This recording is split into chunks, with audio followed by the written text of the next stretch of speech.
नमस्कार दोस्तों। भगवान शिव और विष्णु एक रूप बनने की रहस्यमयी कथा के बारे में जानते हैं। तो चलिए शुरू करते हैं।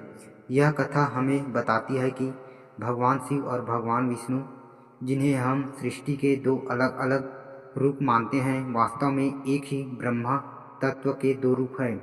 यह पौराणिक कथा शिव पुराण, स्कंद पुराण और अन्य शास्त्रों में अलग अलग रूपों में मिलती है। आइए जानते हैं इस अद्भुत कथा को। बहुत प्राचीन समय की बात है, जब देवताओं और ऋषियों के मन में यह प्रश्न उठने लगा कि भगवान शिव श्रेष्ठ है या भगवान विष्णु।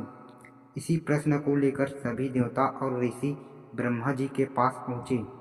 ब्रह्मा जी ने कहा, यह प्रश्न बड़ा गूढ़ है, लेकिन इसका उत्तर स्वयं परम ब्रह्म ही दे सकते हैं। तभी सभी कैलाश पर्वत पर भगवान शिव के दर्शन के लिए गए और दूसरी ओर क्षीरसागर में भगवान विष्णु की स्तुति करने लगे। एक बार ब्रह्मांड में एक भयंकर तेज प्रकाश उत्पन्न हुआ, जिसमें से एक दिव्य पुरुष प्रकट हुआ।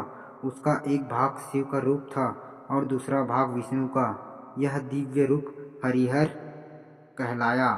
इस स्वरूप को देखकर सभी देवताओं और ऋषियों को यह शोध हुआ कि शिव और विष्णु वास्तव में एक ही ब्रह्म के दो पहलू है। एक संहार करता है तो दूसरा पालन करता है, परंतु दोनों का उद्देश्य सृष्टि की रक्षा है।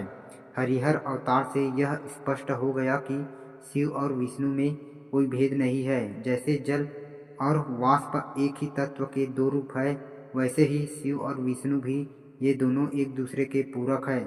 इसी कारण भक्तजन शिव को भी पूजते हैं और विष्णु को भी, क्योंकि दोनों एक ही परमात्मा के रूप है।